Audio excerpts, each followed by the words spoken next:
नमस्कार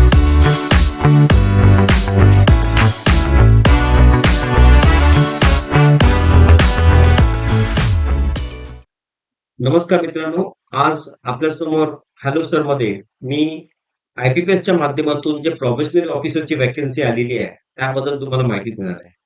तुम्हाला माहिती असेल की मी आधीच म्हटलं होतं की जानेवारीला हा शेड्यूल येतो. त्याच्यामध्ये आयबीपीएस क्लेरिकल ऑफिसर्स किंवा तुम्हाला इतर एक्झाम बसायचे असतील, तर त्याची माहिती तुम्हाला समजते. मात्र state bank of India clerical officer किंवा आरबीआय क्लेरिकल ऑफिसर याचं शेड्यूल त्यांच्या नियमाप्रमाणे येतात. पण आयबीपीएसचं शेड्यूल तुम्हाला वेल इन ॲडव्हान्स येतं. मात्र व्हॅकन्सीज जरी कमी असल्या तरी प्रिपरेशन करताना तुम्ही हा विचार न करता जर व्हॅकन्सीचं प्रिपरेशन केलं, त्याप्रमाणे येणाऱ्या काळामध्ये ज्या ज्या बँकांचा इंडेंटचं वाढतं त्याप्रमाणे व्हॅकन्सी सुद्धा वाढू शकतात. हे डिपेंड्स अपॉन की त्या इंडेंट कधी येतं आणि त्याच्यानंतर ज्या रिक्वायरमेंट आहेत ते आयबीपीएसला कळवतात आणि मग त्याच्यामध्ये वाढ पण होऊ शकतं.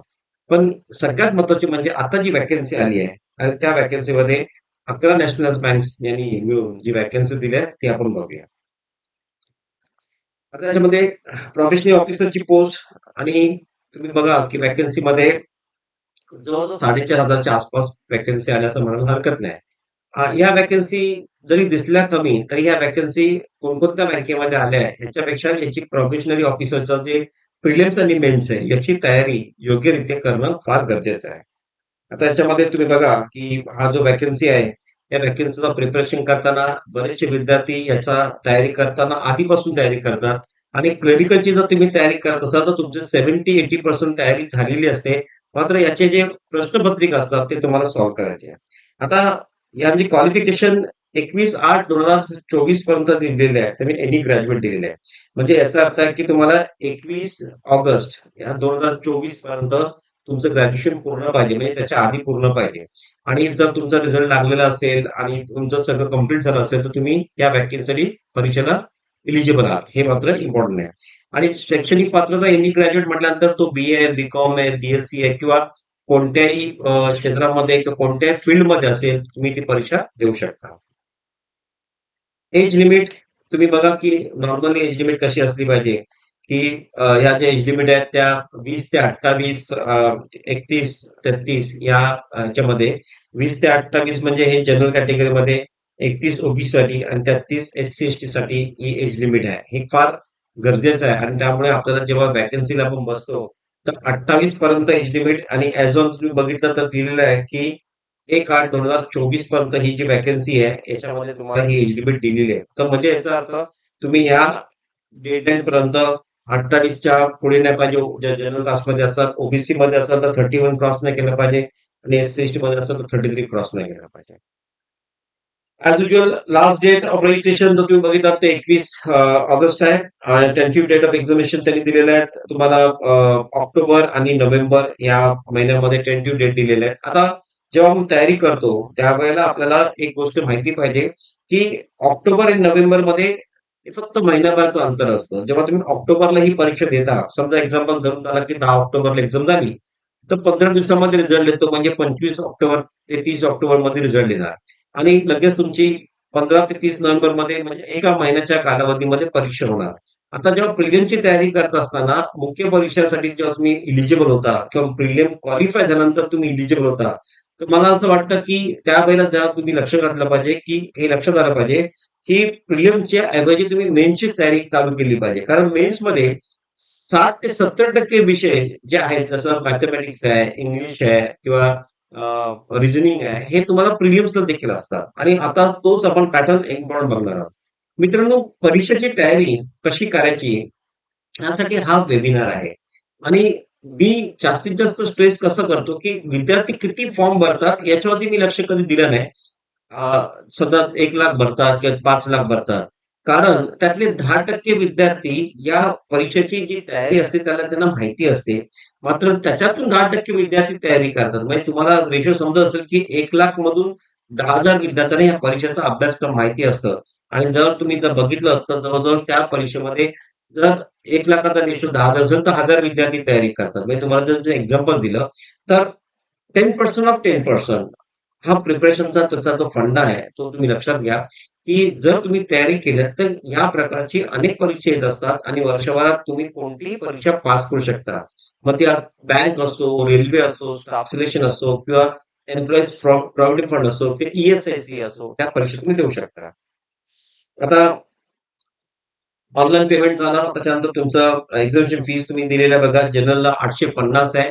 त्याप्रमाणे एस-सी, एस-टी, ओबीसीला म्हणजे एस-सी, एस-टी आणि पीडब्ल्यूडीला 175, पण जनरल आणि ओबीसीला 850 ही एक्झाम फी आहे. Approximately salary 55,000. तुम्ही जर सॅलरीचा भाग बघितलं तर क्लरिकलची सॅलरी 30,000च्या आसपास असते आणि पीओची सॅलरी जवळपास डबल असते. मात्र तुम्ही एक लक्षात घ्या, ही सॅलरी जेव्हा तुम्ही आतमध्ये कामाला लागता, तर तुम्हाला इतर कन्व्हिनियन्स अलाउन्स वगैरे मिळून तुम्हाला 10-15,000 अजून वाढते. फक्त एक लक्षात घ्यायचं, की सॅलरी बघून म्हणजे परीक्षा देऊ नका. तुम्ही पहिले करियर ओरिएंटेड बँक पीओचा अर्थ असा आहे, की तुम्ही स्केल 1 म्हणजे ज्युनियर ऑफिसर म्हणून तुम्ही बँकेत जॉइन होता, म्हणजे स्केल 1 ला. पुढचा प्रमोशन स्केल 2 ला असतो, नंतर स्केल 3 असतं, मग स्केल 4 असतो. म्हणजे तुम्ही स्केल 2 म्हणजे मॅनेजर बनता आणि त्याच्यानंतर तुम्ही स्केल 3 ला सीनियर मॅनेजर बनता. मात्र याचा कालावधी जो असतो, जसं आता मी बँक ऑफ बरोडामध्ये जॉब करतो. तर बँक ऑफ बरोडामध्ये कसं आहे, की क्लरिकलला जर तुम्ही ऑफिसरला बसता, तर तुम्ही फर्स्ट क्लास ग्रॅज्युएट असाल, तर क्लरिकल टू ऑफिसर तुम्ही फर्स्ट क्लास असाल, तर तुम्ही 2 वर्षामध्ये होऊ शकता. पण तो तुम्ही 5 क्लास असेल, तुम्हाला 4 वर्ष लागतात. तसंच तुम्ही स्केल 1 टू स्केल 2 जायला तुम्हाला 2-2 वर्षाचा कालावधी लागतो आणि मग तुम्ही 1 टू 2, 2 टू 3 असं तुम्ही सीनियर मॅनेजर, चीफ मॅनेजर या पोस्टवर जाऊ शकता. तर या सगळ्या गोष्टीसाठी तुम्ही आता जेव्हा जॉइन होता, तेव्हा स्केल 1 म्हणून जॉइन होता. ओके. मग नंतर तुम्ही 2 होता, मग 3 होता, मग 4 होता. आणि 1, 2, 3 म्हणजे असं आहे, की 1 म्हणजे तुम्ही ज्युनियर ऑफिसर झालात, 2 म्हणजे तुम्ही मॅनेजर झालात, 3 म्हणजे तुम्ही सीनियर मॅनेजर झालात आणि हे म्हणजे चीफ मॅनेजर ह्या पोस्टला तुम्ही पोहोचता. मात्र 10 वर्षाच्या कालावधीमध्ये तुम्ही चांगल्या मोठ्या अजून जीएम पर्यंत पोहोचू शकता. कारण आज बँकमध्ये वयाच्या 40 ते 45 वर्षामध्ये एक जनरल मॅनेजर या पोस्टला लोकं पोहोचतात आणि ह्याचा मुद्दा खूप मोठा असतो. म्हणजे तो ऑल इंडियाचा एक जनरल मॅनेजर बनतो, ज्या डिपार्टमेंटला तुम्ही असता. मात्र ह्यासाठी जर तुम्ही इंटरनल एक्झामिनेशन म्हटलात, तुम्ही फास्ट प्रमोशन करू शकता. बँकेमध्ये आत येण्यासाठी तुम्हाला पहिल्यांदा या प्रोसेसमधून जावं लागतं. आता सिलेक्शन प्रोसिजर जर बघितलं तर एक्झामिनेशन क्रायटेरियाचं तुम्ही नीट बघितलं तर एक्झामिनेशन क्रायटेरिया फार इम्पॉर्टंट पार्ट असतं आणि याच्यामध्ये बघा, की हा जो भाग आहे हा खूप महत्वाचा आहे. आता याच्यामध्ये जर तुम्ही एक्झाम्पल जर तुम्ही बघितलं तर तुम्हाला पेपर 3च दिले होते. एक इंग्लिश लँग्वेज पेपर आहे, क्वांटिटी ॲप्टिट्यूड आणि रिझनिंग एबिलिटी हे 3 पेपर आहेत. आता या 3 पेपरचं मुख्य असं आहे, की 30 प्रश्न इंग्लिशचे 30 मार्क 20 मिनिटात करायचे. 35 प्रश्न मॅथमॅटिक्स. आता बघा तुम्ही जेव्हा क्लेरिकलला देता तेव्हा याला नाव होतं न्यूमेरिकल ॲबिलिटी म्हणजे NA होतं. ओके. जेव्हा तुम्ही ऑफिसरला जाता तर क्वांटिटी ॲप्टिट्यूड. ह्याचं कारण असं आहे, की ह्या परीक्षेमध्ये तुम्हाला मॅथमॅटिक्सचे प्रश्न सिम्प्लिफिकेशनचे, इन्व्हर्सचे विचारतात प्लस तुम्हाला डाटा इंटरप्रिटेशन्स, डाटा सफिशियन्सी याचे देखील क्वेश्चन विचारतात. म्हणून ही 35 प्रश्न 35 मार्क आणि 20 मिनिटं आहेत. म्हणजे टाईम जवळपास सेम आहे. रिझनिंगला तुम्ही 35 प्रश्न 35 मार्क आणि 20 मिनिटं म्हणजे इथे पण तुम्हाला सेम आहे. मात्र हे 30 प्रश्न 20 मिनिटात सॉल्व्ह करणं आणि हे 35 प्रश्न 20 मिनिटात सॉल्व्ह करणं ह्याच्यामध्ये तफावत आहे. याच्यामध्ये तुम्हाला स्पीड लागेल. आता इंग्लिशला प्रश्न कोण देतात? ग्रामॅटिकल बेसवरती असतात, कॉम्प्रिहेन्शन टाइपचे प्रश्न असतात, फिल इन द ब्लँक्स असतात, पॅसेज असतात, passage fill in the blanks टाइपचे असतात आणि जम्बलिंग सेंटेन्स असतात, सिनोनिम्स, अँटोनिम्स असतात, अशा टाइपचे प्रश्न येतात. मात्र इंग्लिश पेपर 20 मिनिटात सहज होऊ शकतो आणि त्यासाठी तुम्हाला इंग्लिशचा लँग्वेज जो आहे तो समजला पाहिजे. उदाहरणार्थ कॉम्प्रिहेन्शन टाइपचे जे प्रश्न असतात, एका कॉम्प्रिहेन्शन टाइपमध्ये 5 ते 10 मार्क्स असतात. मग आपण जेव्हा वाचतो कॉम्प्रिहेन्शन त्यावेळेला आपल्या मनामध्ये कसं असतं, की स्कूल्समध्ये आपण शाळेमध्ये पहिल्या 2 लाईनमध्ये पहिल्याचं उत्तर असतं, दुसऱ्या 2 लाईनमध्ये दुसऱ्याचं उत्तर असतं. हे असं नसतं. तुम्ही पूर्ण पॅराग्राफ 2दा वाचायचं असतं. तुमचं रीडिंग स्पीड फास्ट पाहिजे. जेणेकरून तुम्हाला तो पॅराग्राफचा कन्सेप्ट समजतं आणि मग सिनोनिम्स, अँटोनिम्स त्या पॅराग्राफमध्ये जे वर्ड्स आहेत, त्याचं बोल्डमध्ये सिनोनिम्स काय होतं. तसं एक्झाम्पल आपल्याला असं वाटतं, की चला टुगेदर म्हणजे एकत्र येणं, हा याच्यातच असतं. पण तिथे टुगेदर हा पॅराग्राफमध्ये जो आलेला आहे, त्याचा मीनिंग काहीतरी वेगळं होत असेल, त्याचा अल्टरनेटिव्ह काय असेल, सिनोनिम्स काय असेल, ह्या पॅराग्राफमध्ये त्याचा म्हणजे जोडणं आहे किंवा कॉम्बिनेशन आहे. या सगळ्या गोष्टी तिथे दिलेल्या असतात आणि म्हणून पॅराग्राफ नीट वाचणं फार गरजेचं असतं. क्वांटिटी ॲप्टिट्यूडमध्ये तुम्ही स्पीड हा खूप महत्वाचा पार्ट आहे. मी मागे पण म्हटलं होतं, की मॅथेमॅटिक्सचे जेवढे चॅप्टर्स आहेत, 15-20 चॅप्टर्स आहेत, ते पूर्ण तुम्ही फॉर्म्युला पहिल्यांदा तुम्ही व्यवस्थित बाहेर करा. त्याच्यानंतर शॉर्ट ट्रिक्स मेथड असतात ते ॲज इट इज फॉर्म्युला तुमच्या लक्षात आले पाहिजेत. जेणेकरून सिंपल इंटरेस्ट, कंपाऊंड इंटरेस्टचे सम्स असतील, प्रॉफिट अँड लॉसचे असतील, पर्सेंटेजचे असतील, time and work, time and डिस्टन्सचे असतील किंवा तुम्हाला न्यूमेरिकल एबिलिटीमध्ये तुम्हाला सिम्प्लिफिकेशनचे असतील. आता या प्रश्नाला मल्टिप्लिकेशन, ॲडिशन, सबट्रॅक्शन, डिव्हिजन एक शॉर्ट ट्रिक पद्धत असते आणि त्या शॉर्ट ट्रिक मेथडच्या माध्यमातून तुम्हाला ते करावे लागतात. जर तुम्हाला ती पद्धत समजली, मग तुम्ही हळू त्याचा स्पीड तुमचं वाढू शकतं. मात्र या सगळ्या एक्झामिनेशनमध्ये हा पार्ट फार मेन असतो आणि जर तुम्ही या एक्झामिनेशनचा जो पार्ट आहे, त्याच्या माध्यमातून जर तुम्ही तयारी नीट केली, तर तुम्हाला हा पेपर सोपं वाटतं. पण प्रत्येक वेळेला गेल्या 5 वर्षाचे पेपर्स तुम्ही प्रश्नपत्रिका ज्या आहेत, त्या तुम्ही सॉल्व्ह केल्या पाहिजेत, जेणेकरून तुम्हाला एक स्पीड समजतं. आता हे न अटेम्प्ट करता जेव्हा आपण एक्झामिनेशन जातो, त्यावेळेला आपल्याला हा प्रॉब्लेम होतो, की जर आपण जर ह्या स्पीडमध्ये अ, नाही आलो आणि स्पीड आपण नाही घेतलं, तर येणाऱ्या काळामध्ये कदाचित आपल्याला याचा प्रॉब्लेम फटका पडू शकतो आणि म्हणून स्पर्धात्मक परीक्षा किंवा कॉम्पिटिटिव्ह एक्झामिनेशनमध्ये स्पीड, शॉर्ट ट्रिक मेथड याच्यावरती चांगलं तुम्ही हॅलो सरच्या माध्यमातून किंवा इतर शॉर्ट ट्रिक्स बुक्स असतात त्याच्यावर जाऊ शकता. मात्र तुम्ही कॅल्क्युलेटर न वापरता स्पीड चेक करा. रिझनिंग एबिलिटी हा पेपर जो आहे तो केवळ आणि केवळ तुमच्या लॉजिकल रिझनिंग पॉवरती असतो. मग अल्फाबेट्स, अरेंजमेंट, सीरीज किंवा त्याच्यावरती प्रश्न असतात. नंतर तुम्हाला सिटिंग अरेंजमेंटवरती प्रश्न असतात. नंतर तुम्हाला व्हॉवेल्सवरती प्रश्न असतात आणि काही वेळेला असं असतं की ते तुम्हाला व्हर्बल प्रश्न जे जास्त विचारले जातात आणि त्यामध्ये तुम्ही तुमचं रिझनिंग एबिलिटी, स्टेटमेंट, कन्क्लुजन्स ह्याच्यावरती अझम्पशन्स कसे असतात तुमचे आणि मग लॉजिकल रिझनिंग क्वेश्चन्स असे असतात, की मला असं वाटतं, की मी मी जेव्हा तयारी करायचो त्यावेळेला माझा कसं कन्सेप्ट होतं, की मी पहिला पेपर सेट व्यवस्थित सॉल्व्ह करायचो. त्याच्यामध्ये मी टाईम लिमिट नाही बघायचो. म्हणजे मी पेपर जर नीट सॉल्व्ह केला आणि टाईम लिमिट नाही बघितलं, तर माझा कन्सेप्ट क्लिअर होतो आणि नंतर तोच पेपर सेट मी स्पीडमध्ये सॉल्व्ह करायचो. मग आता मला समजा एक्झाम्पल असं वाटलं, की एका प्रश्नाला मी सुरुवातीला सॉल्व्ह करताना 2 ते 2.5 मिनिटं लागतायत. तर पुढच्या वेळेला तो 1 मिनिटामध्ये कसं कन्व्हर्ट होईल, नंतर तो अर्ध्या मिनिटामध्ये कसं होईल, मग तो काही सेकंदात कसं होईल. कारण टायनी हॅबिट्स ज्या असतात, त्या खूप इम्पोर्टंट असतात. तुम्ही एक पुशअप दिवसाला केलं, नंतर 8 दिवसांनी दुसरा पुशअप घेतलं, नंतर 8 दिवसांनी तिसरा पुशअप घेतलं. तर असं करत तुम्ही महिनाभरात तुम्ही जवळ-जवळ 15 एक पुशअप करायला लागतात आणि मग तुमचं तो स्पीड वाढतं. पण तुम्ही जर पहिल्याच दिवशी 15 पुशअप केला, तर तुम्हाला असं वाटतं की नाही हे खूप कठीण आहे. आपण थकतो आणि बॉडीला पेन होतं. सो आपण ह्या सगळ्या गोष्टी ह्या एक्झामिनेशनमध्ये स्लोली तुमचं स्पीड येण्याकरिता पहिल्यांदा कन्सेप्ट क्लिअर करणं फार गरजेचं आहे. Once you clear the concept मग पुढच्या गोष्टी तुमच्या इझिली होऊ शकतात. तर तुम्ही मॅथ्स असो, इंग्लिशमध्ये ग्रामॅटिकल्स तुम्ही पंक्च्युएशन्स किंवा आर्टिकल्स, नाउन्स, वर्ब्स, ॲडव्हर्ब्स याच्यावरती जास्त लक्ष द्या आणि माझं म्हणणं आहे की तुम्ही जेव्हा हे काम करता तेव्हा तुम्ही डिटेल्समध्ये करू नका. तुम्ही एक बेसिक तुम्ही कन्सेप्ट आहे तो तुमचा तुमचा असला पाहिजे, जेणेकरून तुम्हाला ते समजेल. परत दुसरी गोष्ट याची आहे की याच्यामध्ये बेसिक गोष्टी ज्या आहेत त्या खूप महत्त्वाच्या असतात आणि स्पीड, ॲक्युरसी याच्यावरती तुम्हाला जास्त काम करता आलं पाहिजे. तर हा जो पेपर आहे, हा 60 मिनिटांमध्ये सॉल्व्ह करायला हे 3 जे पेपर दिले आहेत, ते तुम्हाला एकत्र दिले जातात. तुम्ही म्हणजे पहिले इंग्लिश लँग्वेज घ्या, मग क्वांटिटी एप्टिट्यूड आणि रिझनिंग म्हणजे इंग्लिश लँग्वेज झाला, तर तुम्हाला मग दुसरा मिळणार, मग तिसरा मिळणार आणि 20 मिनिटं तुम्हाला याच्यात कॉमन असतात. त्यामुळे तुम्ही एका वेळेला एकच पेपर सॉल्व्ह करणार.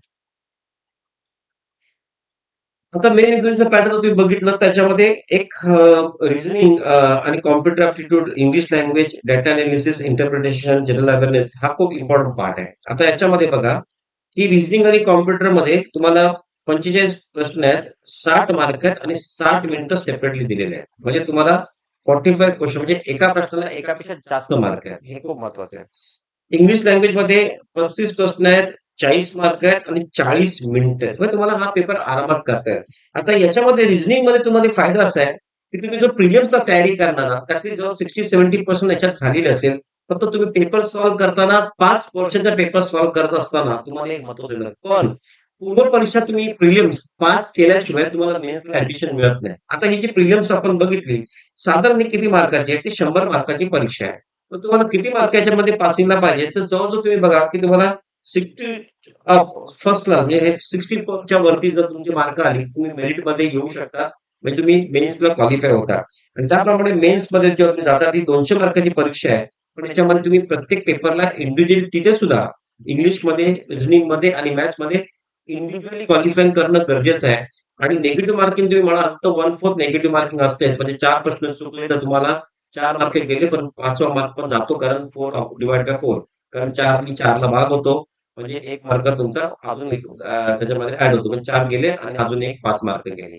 तर तुम्ही जेवढे प्रश्न चुकतात तुमचे 0.25 तुम्हाला पेनल्टी बसते. कारण 1 मार्काच्या ऐवजी 1.25 मार्क्स तुमचे जातात. तसंच इथे सुद्धा तुम्ही ह्या सगळ्या पेपरला सुद्धा तुम्ही तेच करायचं, हा तेच करायचा आहे. आता बघा, पूर्व परीक्षा पास झालात आणि मुख्य परीक्षा तुम्ही गेलात. ते 1 महिन्याचा कालावधी असतो. आता 1 महिन्यामध्ये खरोखर तयारी होईल का मेन्सची? तर नाही. त्याचं उत्तर नाहीये. म्हणजे तुम्हाला आधीपासून मेन्सच्या प्रश्नांची जर तयारी केली, म्हणजे समजा मेन्सचे मी इंग्लिशचे 5 पेपर सोडवले, मेन्सला मी रिझनिंगचे 5 पेपर सोडवले, तर हे 5 पेपर सोडवल्यामुळे प्रिलिम्सचे पेपर मला ईझी वाटू लागतील. म्हणजे prepare for mains and get to prelims. म्हणजे मेन्सची तयारी करा आणि प्रिलिम्स तुम्ही इझिली पास करा. त्याप्रमाणे डाटा इंटरप्रिटेशन आणि एनालिसिस जो पार्ट आहे, इथे बघा 35 प्रश्न 60 मार्क हा खूप इम्पॉर्टंट पेपर आहे. म्हणजे क्वांटिटेटिव्ह ॲप्टिट्यूड जर तुम्ही बघितलं तर त्याच्यामध्ये तुम्ही मागच्या वेळेला जो पेपर होता म्हणजे तुम्ही प्रिलिम्सला तर त्याच्यामध्ये नाव होतं क्वांटिटेटिव्ह ॲप्टिट्यूड. तिथे न्यूमेरिकल्स आणि वर्ड्स काही प्रश्न आणि जर तुम्हाला डेटा इंटरप्रिटेशनचे काही 10 प्रश्न असतील. पण इथे तुम्हाला पूर्ण पेपर तो इंटरप्रिटेशन आणि एनालिसिस वरती आहे. म्हणजे डाटा दिलेला असेल त्याचा एनालिसिस करायचा आहे, इंटरप्रेट करायचं आहे. प्रश्न एक असणार डाटा त्याच्यामध्ये 5 प्रश्न, 10 प्रश्न एका डाटावरती असणार. असे तुम्हाला ग्राफिकल क्वेश्चन खूप असतील. आणि जर तुमचं याच्यामध्ये लॉजिकल चांगलं असेल, रिझनिंग चांगलं असेल आणि तुम्ही जर कॅल्क्युलेशन स्पीड चांगलं असेल, तर ही मार्क इझिली तुम्ही कारण याच्यामध्ये एक बेनिफिट असा असतो डाटा इंटरप्रिटेशनमध्ये, तुम्ही तुमचं उत्तर टॅली करू शकता आणि टॅली करायला तुम्हाला फास्टमध्ये करू शकता. जनरल अवेअरनेस, इकॉनॉमिक्स आणि बँकिंग अवेअरनेस हे एकत्र पेपर आहेत. 40 प्रश्न 40 मार्काला आहेत आणि इथे सुद्धा तुम्हाला बघा तुम्ही इथे सुद्धा तुम्हाला ही परीक्षा साधारण म्हणजे 35 मिनिटाची आहे. आता 40 प्रश्न 40 मार्क 35 मिनिटं म्हणजे खूप आहे. त्यामुळे तुम्हाला इथे काय टेन्शन नाही. फक्त तुम्हाला जे प्रश्न येतात, ते प्रश्न तुम्ही पहिले सोडवून घ्यायचे आहेत. जे नाही त्याला नंतर तुम्ही लॉजिकली तुमच्या ऑप्शन्स वरून काही प्रिपरेशन करू शकता की नाही, ऑप्शन्स वरून तुम्हाला काही जमतंय की नाही. कारण बऱ्याच वेळा असं होतं की एखादा प्रश्नाचं उत्तर येत नसेल, पण बाकीचे ऑप्शन्स असतील, तिथून तुम्हाला जजमेंट मिळते आणि मग तुम्ही पुढचे आन्सर्स तुम्ही घेऊ शकता. तर तुम्ही त्यासाठी अवेअरनेस, इकॉनॉमी आणि बँकिंग अवेअरनेस यात करंट आणि करंट जर म्हटलं तर गेल्या 6 महिन्याचं जास्तीत जास्त तुम्ही बघा, ही जी परीक्षा असते समजा ऑक्टोबर असेल तर पहिल्या मार्चपासून ते ऑक्टोबरपर्यंत जे करंट असेल ते कामाला जास्त येतं. पण एक मला वैयक्तिक म्हणायचं आहे, विद्यार्थी या परीक्षेमध्ये पास जे होतात, कारण सर्वांना असं वाटतं मॅथ्स कठीण आहे, रिझनिंग कठीण आहे, कॉम्प्युटर तर आपण करू शकतो. हा पेपर सोपा आहे एकदम. पण तुम्हाला एक सांगतो, सगळ्यात जास्त टफ हा पेपर असतो. मुलं जास्त ह्या पेपरला फेल होतात. कारण करंट नॉलेज विद्यार्थ्यांचं फार कमी असतं. आपण न्यूजपेपर वाचतो किंवा आपण जनरल अवेअरनेसची पुस्तकं बघतो किंवा करंट अफेअर्स वाचतो. आपण आपले नोट्स बनवत नाही. आणि या परीक्षेला बघा कसं असतं, की इतके म्हणजे इन्फायनाईट नोट्स आहेत आणि इन्फायनाईट प्रश्न आहेत, जे तुम्ही रोज विचार करू शकत नाही, की एवढे लक्षात राहत नाही. तुमचे स्वतःचे नोट्स असणं फार गरजेचं आहे. मग तो मॅथ्स असो, इंग्लिश असो, रिझनिंग असो, कॉम्प्युटर असो किंवा जनरल अवेअरनेस असो. सुरुवातीपासून तुम्ही भले प्रिलिम्समध्ये तुम्ही क्वालिफाय करता, नाही करता, तुम्ही प्रिपरेशन करताय, पण तुम्ही जनरल अवेअरनेसचं प्रिपरेशन पहिल्या दिवसापासून केलं पाहिजे. कारण प्रत्येक परीक्षेला हा पेपर महत्त्वाचा असतो. त्यामुळे करंट जे नॉलेज आहे तुमचं वाया जात नाही. बँकेसाठी बँकिंग अवेअरनेस तुम्हाला कंपल्सरी लागतं. त्यामुळे इकॉनॉमिक हा फायनान्शियल अवेअरनेस आहे आणि बँक त्याच्यावरती चालते. त्याच्यामुळे बँक नक्कीच तुम्हाला त्याच्यामध्ये प्रश्न विचारणार. त्यानंतर मित्रांनो, ही 155 प्रश्न तुम्हाला 200 मार्क झाल्यानंतर पुढे तुम्हाला बघा त्यांनी ठेवलेलं आहे, की तुम्हाला इंग्लिशमध्ये, लँग्वेजमध्ये लेटर आणि एसे रायटिंग ह्याच्यावरती प्रश्न आहे. आता ही जी प्रश्न आहेत त्याच्यामध्ये तुम्हाला बघा, की केले आहेत त्यांनी 2 क्वेशन्स आहेत आणि 25 मार्काचे आहेत. आता ह्याच्यामध्ये कसं असतं, एसे तुम्हाला माहिती आहे आपण कॉम्पिटिशन टाइप लिहितो, रायटिंग लेटर्स लिहितो. मग लेटर लिहिता तसं तुम्ही एखाद्या बँकेमध्ये आहात आणि एखाद्या तुम्हाला जनरल मॅनेजरला पत्र लिहायचं आहे. मग तुम्ही लिहिताना टू द जनरल मॅनेजर जे त्याचं नाव, त्याचा ॲड्रेस, कुठल्या म्हणजे तो डिपार्टमेंटचा हेड आहे. त्याच्यानंतर सब्जेक्ट. आता सब्जेक्ट समजा तुम्ही एखादी कंप्लेंट करताय. तर मग तुम्ही तिथे लिहिताय, की तुम्ही कुठल्या क्रेडिटच्या विषयी आहे, कस्टमर कंप्लेंट करताय किंवा तुमच्या स्टाफ विषयी करताय. त्याचा त्याचा पूर्णपणे एक सब्जेक्टमध्ये एका लाईनीमध्ये आलं पाहिजे. त्याला त्या सब्जेक्ट वाचून समजलं पाहिजे, की खालचा मजकूर काय असेल आणि मग लेटरला तुम्ही रिस्पेक्टेड सर म्हणून किंवा तुम्ही ऑर्गनायझेशनमध्ये काम करताय. आपण शाळेमध्ये, कॉलेजमध्ये डिअर सर म्हणतो, पण मोस्टली ते रिस्पेक्टेड सर म्हणून आणि मग त्या लेटरचा जो सब्जेक्ट आहे, तो स्टार्ट करतानाच पहिल्या 2 लाईनीमध्ये समजलं पाहिजे, असं लेटर पाहिजे आणि त्याच्यानंतर त्याचा एक शॉर्टमध्ये एक मेसेज म्हणजे तुम्ही प्रेझेंट टेन्स मध्ये झालेली गोष्ट जी आहे किंवा पास्ट टेन्स मध्ये झालेली गोष्ट प्रेझेंट टेन्स मध्ये लिहिताय, याचं तुम्ही भान ठेवलं पाहिजे. वाक्यावरती तुमचं व्यवस्थित कंट्रोल पाहिजे आणि मग त्याचं एंडिंग करताना आपण त्याचा कन्क्लुडिंग पार्ट जो असतो, की kindly look into the matter on urgent basis वगैरे आपण त्याला म्हणतो आणि मग त्याला थँकिंग यू विथ अँटिसिपेशन किंवा थँकिंग यू आपण त्याला म्हणतो, थँक्स करतो आणि फायनली मग आपण लेटर संपल्यानंतर आपण युअर्स फेथफुली आणि मग आपण आपला ते नाव आणि सिग्नेचर करतो. पण मित्रांनो, लेटरचा जो मेन असतो तो म्हणजे सब्जेक्ट असतं आणि त्याचा जो कन्सेप्ट असतो, जो शॉर्टमध्ये तुम्ही लिहिलं पाहिजे, लोकांपर्यंत पोहोचलं पाहिजे, हे फार महत्वाचं आहे. आणि मग फायनली जेव्हा ह्या एक्झामिनेशनमध्ये क्वालिफाईंग टेस्ट आहे. क्वालिफाईंग टेस्टमध्ये याच्यामध्ये पास होणं महत्वाचं आहे. 30 मिनिटांमध्ये 2 प्रश्न तुम्हाला लिहायचे आहेत. मात्र तुम्ही लक्षात घ्या, मार्क जरी 25 असतील आणि क्वालिफाय नाही झाला, समजा आता समजा 40% क्वालिफाय पकडून जा, तर 10 मार्क पकडा. जर ह्याच्यात क्वालिफाय नाही झाला, तर बाकीचे पेपर पण चेक होणार नाही. तर तुम्ही पहिलं सगळ्यात महत्वाचं म्हणजे प्रत्येक परीक्षेमध्ये प्रत्येक जो सब्जेक्ट आहे, तो प्रिलिम्समध्ये असो किंवा मेन्समध्ये असो, तर डोक्यामध्ये टाकून ठेवा, प्रत्येक विषयामध्ये क्वालिफाय झालंच पाहिजे. म्हणजे क्वालिफाईंग हा एक क्रायटेरिया आहे आणि त्याच्यावरती मेरिट. म्हणजे जसं एक्झाम्पल आपण 10वी आणि 12वी ला कसं असतं, की प्रत्येक विषयामध्ये मिनिमम 35 मार्क मिळालेच पाहिजेत. मग तुम्हाला 60-70% मिळाले, तुम्हाला 80% मिळालेत, पण तुम्हाला एका पेपरमध्ये 33 मार्क, 34 मार्क मिळाले, तुम्हाला 35 मार्क नाही आहेत किंवा 35च्या वरती नाही आहेत, तर तुम्ही तो पेपर जर क्वालिफाय नाही झाला, तर तुम्हाला फेल डिक्लेअर करतो. तसं इथे सुद्धा एका पेपरमध्ये डिस्क्वालिफिकेशन होणं, म्हणजे तुम्हाला सगळे पेपर तुम्हाला तुमचे चेक होत नाही. तर मित्रांनो, हे फार महत्वाचं आहे, की तुम्ही ज्यावेळेला ही एक्झाम देता, तर तुमचं क्वालिफाईंग नेचर महत्वाचं आहे. आता ह्या प्रिलिम्स आणि मेन सेक्शनमध्ये तुम्हाला काय समजलंय, की प्रिलिम्सचे जे 3 विषय आहेत, ते तुम्हाला दाखवले होते, की इंग्लिश लँग्वेज, नंतर क्वांटिटी ॲप्टिट्यूड म्हणजे मॅथेमॅटिक्स आणि मग रिझनिंग एबिलिटी. हे 3 विषय तुम्ही करताना मेन्सच्या रिक्वायरमेंट प्रमाणे तयारी करा, जेणेकरून तुम्हाला मेन्समध्ये जे 3 विषय म्हणजे जे विषय आहेत, ते तुमचे ऑलरेडी 60-70% झालेले असतील. कारण प्रिलिम्स पास झाले आणि मग मेन्सला तुम्ही गेलात, मग असा गोंधळ नको व्हायला, की टाईम कमी आहे, मी एवढं सगळं कसं करू? कारण मेन्सचे पेपर 5 मार्क पेपर सोडवले, तर प्रिलिम्सचे 5 पेपर जरी नाही सोडवले, तर तुम्हाला आयडिया येते. पण तो प्रिलिम्सचा जो पेपरचा पॅटर्न आहे, तुम्हाला बघावाच लागेल, जेणेकरून तुम्हाला स्पीडला महत्वाचं आहे. आणि स्पीडला प्रश्न करताना, तो चॅप्टर करताना आधी स्पीड बघू नका. पहिले कन्सेप्ट क्लिअर करा, नंतर स्पीडकडे जा. तर तुम्हाला हे सांगितलेलं आहे. वेबसाईट तुम्हाला माहिती आहे. तर मी तुम्हाला एवढंच सांगेन, या परीक्षेच्या माध्यमातून जेव्हा तुम्ही या परीक्षेची तयारी करता, तुम्ही एक प्रकारे कॉम्पिटिटिव्ह एक्झामिनेशनच्या एक परीक्षेची तयारी करता असं समजून करू नका. तुम्ही वर्षातून एक 40 एक परीक्षा येतात आणि वेगवेगळ्या आस्थापनेचे असतात.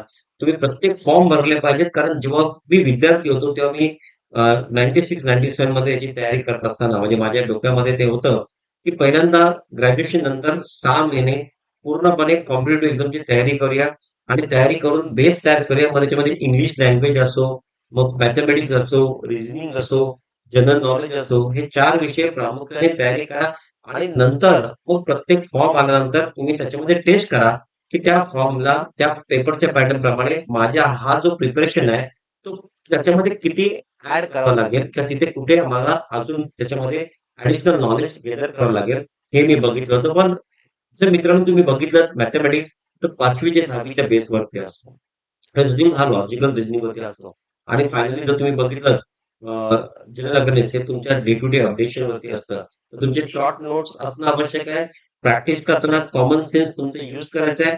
पहिल्यांदा बेसिक लॉजिक तुम्हाला बघायचं आहे आणि नंतर तुम्ही या परीक्षेमध्ये 100% यशस्वी व्हा. कारण स्पीड येण्यासाठी पहिल्यांदा ॲक्युरेसिटी तुम्हाला सगळ्यात महत्त्वाचं म्हणजे तुमचे कन्सेप्ट क्लिअर होणं महत्त्वाचं आहे. तर मित्रांनो, मी अशी आशा बाळगतो, की तुम्हाला या वेबिनारच्या माध्यमातून जे काही टिप्स दिलेले आहेत, तुम्ही या फॉर्म भरताना तुम्ही नक्कीच घ्या. फॉर्म तर तुम्ही भरणारच, पण या परीक्षेची जी टिप्स आहेत, तुम्हाला अन्य परीक्षेला कामाला येतील. नवीन जेव्हा काही वर्कशॉप असेल, तर मी तुम्हाला नक्कीच तुम्हाला याच्या माध्यमातून तुम्हाला नोटिफिकेशनच्या माध्यमातून कळवेन. तोपर्यंत तुमची रजा घेतो. येणाऱ्या काळामध्ये तुम्हाला यश लाभो, अशी ईश्वराचरणी प्रार्थना करतो आणि तुमची या माध्यमातून तुम्हाला शुभेच्छा देतो. Thank you very much.